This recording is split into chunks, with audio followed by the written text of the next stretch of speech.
40 ఏండ్లు అధికారంలో ఉన్నప్పుడు గోదావరి నదిపై ఆనకట్టలు కట్టాలనే ఆలోచన చేయలేదని, ఈనాడు అధికారంలో ఉండి వృధాగా పోతున్న నీటిని ఆపాలని కాంగ్రెస్ చూడడం లేదని మంత్రి మాజీ ఎమ్మెల్యే పుట్ట మధుకర్ ఆగ్రహం వ్యక్తం చేశారు. ఈ మేరకు మంగళవారం కాళేశ్వరం ప్రాజెక్టు పరిధిలోని మంత్రి మండలం సిరిపురం సమీపంలోని పార్వతి బ్యారేజ్ని గోదావరి విలాపం అనే పేరుతో స్థానిక నాయకులతో కలిసి వారు సందర్శించారు. భారీ వర్షాలు పడి ఎగువ నుంచి భారీగా వరద నీరు చేరి గోదావరి నది నిండుగా ప్రవహిస్తోందని, నీళ్లు వృధాగా పోతుంటే గోదావరి నది కన్నీరు పెట్టుకుంటుందన్నారు. సుందిల్లా పార్వతి బ్యారేజ్ దగ్గర ఇవాళ మనం కళ్ళతో చూస్తూ ఉన్నాం. వృధాగా నీరు సముద్రం పాలైపోతా ఉన్నదని గోదావరి తల్లి బాధపడుతూ ఏడుస్తూ ఉన్నది, కన్నీరు పెడతా ఉన్నది. గోదావరి విలాపం పేరుతోటి గోదావరి కూడా ఈ నీళ్ళని ఆపి పైకి పంపింగ్ చేస్తా అన్నప్పుడు ఇది ప్రకృతికి విరుద్ధమని బాధపడ్డట్టుగా గోదావరి తల్లి వాళ్ళ ఏడుస్తా ఆ రోజు అనుకున్నది.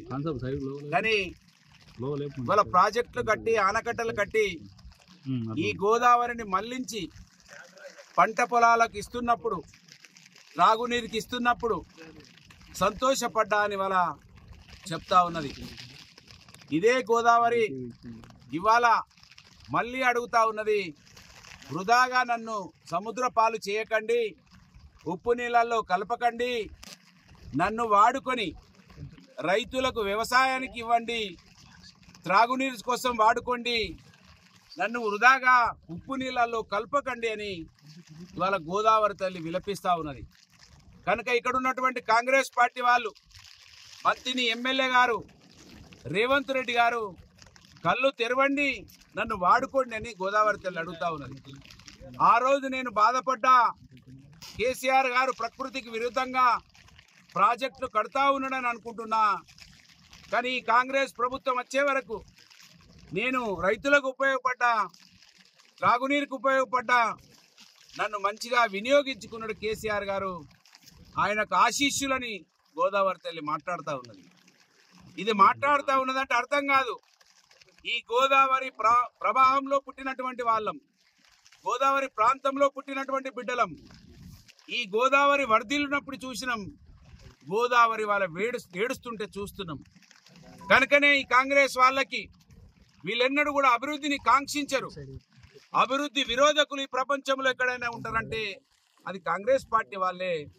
గ్రామంలో ఉన్నటువంటి కార్యకర్త కానుంచి ఇవాళ రాజ్యాంగాన్ని రక్షించమని తిరుగుతున్నటువంటి రాహుల్ గాంధీ వరకు వీళ్ళు అభివృద్ధి విరోధకులు, అభివృద్ధిని కాంక్షించని వాళ్ళు మోసపూరితమైనటువంటి మాటలు చెప్పి ఓట్లు వస్తేనే నోట్ల సంచులు పట్టుకొని వచ్చి ఓట్ల తర్వాత ప్రజలని విస్మరించినటువంటి పార్టీ ఏదైనా దేశంలో ప్రపంచంలో ఉన్నటువంటి కాంగ్రెస్ పార్టీ అనేది ఇవాళ స్పష్టంగా కనబడతా ఉన్నది. లక్షల క్యూసెక్ల నీళ్లు వృధాగా పోతా ఉన్నది. మేడిగడ్డ అయితే ఏదో ఒక పిల్లర్ కుంగిందన్నారు, అన్నారం అయితే ఏదో బుంగలొస్తానే అన్నారు. కానీ సిరిపురం దగ్గర ఉన్నటువంటి ఈ బ్యారేజ్, పార్వతి బ్యారేజ్ ఏం పాపం చేసిందని అడుగుతున్నాం. నీళ్లు ఆపి పెడితే కనీసం ఎండాకాలంలోనైనా ప్రజలకు ఉపయోగపడుతుంది, గ్రౌండ్ వాటర్ పెరుగుతాయి. ఇక్కడ మత్స్యకారులు ఉన్నారు, ఈ మత్స్య సంపద లేక ఇల్లు బొంబాయి దుబాయ్ పోయినటువంటి సిరిపురం గ్రామం ఇవాళ బెస్తపల్లి గ్రామ పంచాయతీ ఎక్కువగా బెస్త బిడ్డలు ఉన్నటువంటి గ్రామం. వాళ్ళు ఈ మత్స్య సంపద మీద ఆధారపడి దాదాపు 2 సంవత్సరాలు బతికినటువంటి పరిస్థితి మేము చూసినాం. మళ్ళీ 2 సంవత్సరాలే ఇవాళ మళ్ళీ బొంబాయికి వెళ్ళిపోయినారు వాళ్ళు.